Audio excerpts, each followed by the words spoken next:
Hello everyone, welcomes to all of you on my YouTube channel Manjeet Science Classes. Today we will discuss exercise 14.1 class 8 question number 3rd. So let's start. Question number 1 first part है question number 3rd का हमारे पास. Question number 3rd के अंदर हमने करना है क्या है बच्चे, फैक्टराइजेशन, मतलब हमने फैक्टर बनाने हैं. अब जो भी पार्ट हमारे पास गिवन है हम क्या करेंगे, हम यहाँ पे ट्राई करेंगे कि कोई भी चीज़ हमारे पास कॉमन आए. जैसे एक्स स्क्वायर, यहाँ पे भी x है, यहाँ पे भी x है. अगर मैं इन दोनों को लेती हूँ तो यहाँ से मेरे पास x कॉमन आ सकता है. सेम वे में अगर मैं इसको और इसको लेती हूँ तब भी x कॉमन आ सकता है, यहाँ से भी x कॉमन आ सकता है.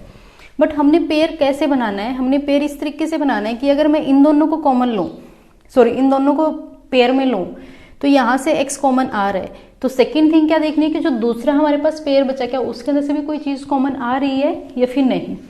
कॉमन दोनों में से निकलना चाहिए. जैसे अगर मैंने यहाँ पे पेयर बनाया x square plus x y को अलग रखा मैंने, प्लस का निशान है, प्लस निशान एज इट इज रखेंगे.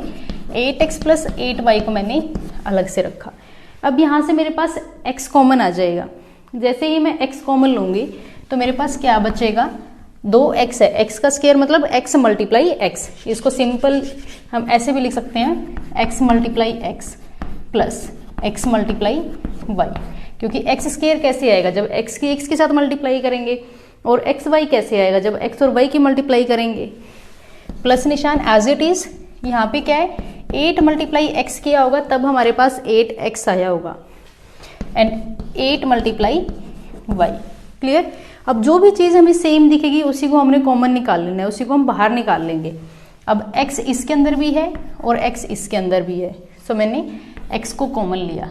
कॉमन लेने के बाद अंदर क्या बचा, यहाँ पे ये वाला x रह गया और यहाँ पे ये y रह गया. x बीच में साइन किस चीज़ का, प्लस, और फिर क्या गया y, क्योंकि ये x हमने बाहर निकाल लिया. क्लियर. देन प्लस का निशान है, प्लस का निशान एज इट इज. अब यहाँ पे हमारे पास 8 इसमें भी है और 8 इसमें भी है. सो जो चीज़ दोनों में है उसको मैंने कॉमन लेना है. मैंने कॉमन ले लिया 8 को. यहाँ से क्या बचा, x प्लस का निशान एज इट इज y. अब एक चीज़ हमने ध्यान रखनी है, जिस टाइम हम कॉमन निकालते हैं तो हमारे पास जो ब्रैकेट है, ब्रैकेट के अंदर जो भी नंबर्स है, जो भी वेरिएबल्स है वो सेम आने चाहिए हमेशा. अगर हमारे ब्रैकेट के अंदर की जो टर्म है वो सेम आ रही है तो मतलब हमने सही से फैक्टराइजेशन की है. और अगर ये अलग आ रहा है, जैसे यहाँ पे x प्लस वाई है और यहाँ पे x माइनस वाई आ जाता हमारा, तो मतलब क्या है कि हमने कुछ ना कुछ ऊपर गलती की है. सो हम यहाँ से क्रॉस चेक कर सकते हैं कि हम जो क्वेश्चन कर रहे हैं वो ठीक कर रहे हैं या फिर गलत कर रहे हैं. अब इस पूरे में से, मतलब इस पूरी टर्म में से भी मैं कॉमन ले सकती हूँ. यहाँ पे भी x प्लस वाई है और यहाँ पे भी x प्लस वाई है. सो मैंने पूरी टर्म में से x प्लस वाई को बाहर कॉमन ले लिया. अब बचा क्या, यहाँ से भी ये पूरा कॉमन आ गया और यहाँ से भी ये पूरा कॉमन आ गया बाहर. तो हमारे पास अंदर क्या बचा, यहाँ पे x बचा, प्लस का निशान एज इट इज बचा और 8 बचा. और ये हमारे पास क्या आ गया, फैक्टराइजेशन. इस टर्म के जो फैक्टर हैं वो हमारे पास ये होंगे. क्लियर. सेम वे के अंदर हम सेकंड पार्ट करेंगे. इसके जितने भी पार्ट है वो हमने इसी वे से करना है. अभी यहाँ पे 15xy, 5y. अब यहाँ से हमारे पास y भी कॉमन आ सकता है, 5 भी कॉमन आ सकता है दोनों से. 2 3 जा 6, 2 कॉमन आ सकता है इन दोनों में से. बट अगर मैं इसको 2 कोई 6 के साथ ना कंसिडर करके अगर मैं इन दोनों का पेयर बनाऊं तब भी मेरे पास कुछ कॉमन आ सकता है या फिर नहीं आ सकता है. डेफिनेटली कॉमन आएगा. हम किसी भी तरीके से कर सकते हैं, कोई भी पेयर हम चूज कर सकते हैं. मैंने इन दोनों को अलग पेयर में रखा, फर्स्ट वालों को, और फिर इसको मैं अलग पेयर में रखती हूँ. अब हमने क्या देखना है कि यहाँ से तो पेयर बन रहा है, 5 3 जा 15, 3 मल्टीप्लाई 5 और एक्स वाई, और -2 मल्टीप्लाई 3x. तो यहाँ से मेरे पास 3x कॉमन आ जाएगा. बट यहाँ से कुछ कॉमन आएगा, यहाँ से हमारा कोई भी नंबर कॉमन नहीं आ सकता, ना ही हमारा कोई वेरिएबल कॉमन आ सकता है, क्योंकि y सिर्फ इसमें है, इसमें नहीं है. 2 यहाँ पे है, 2 5 के साथ कभी भी नहीं आ सकता. 5 की टेबल में कहीं पे भी 2 नहीं आएगा. सो हमने ये वाला पेयर सिलेक्ट नहीं करना. सो हमने इस तरीके से पेयर सिलेक्ट करना है कि हमारे दोनों में से कोई ना कोई कॉमन जरूर आए. सो 15 के साथ हम क्या लेंगे, 5 का पेयर, 15xy प्लस 5y.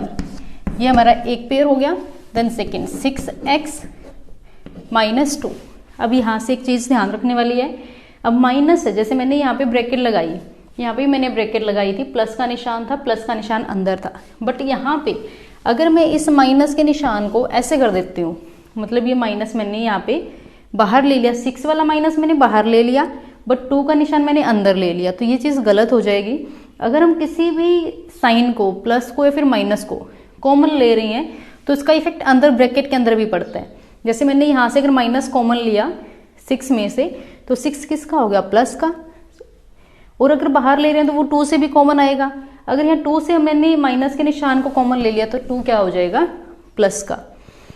या फिर दूसरे वे से हम समझ सकते हैं, जो माइनस का निशान है इसको अंदर मल्टीप्लाई करके देखो, माइनस के मल्टीप्लाई 6x के साथ तो माइनस 6x, माइनस के मल्टीप्लाई प्लस के 2 के साथ प्लस माइनस माइनस 2। सो यही टर्म हमारे पास वापस आ रही है, मीन्स हमने सही से निशान को कॉमन लिया है।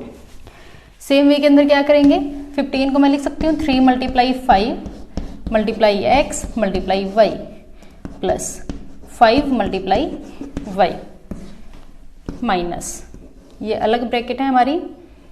6 को मैं कैसे लिख सकती हूँ, 2 मल्टीप्लाई 3 मल्टीप्लाई x प्लस के 2 एज इट इज। क्लियर। अब यहाँ से देखना क्या कॉमन निकलेगा, 5 इसमें भी है, 5 इसमें भी है, y यहाँ भी है, y यहाँ भी है, सो कॉमन निकला मेरा 5y। अंदर क्या बचा, 3x प्लस यहाँ पे 1 माइनस एज इट इज। अब यहाँ से कॉमन क्या आएगा, 2 यहाँ पे 3 मल्टीप्लाई x प्लस 1।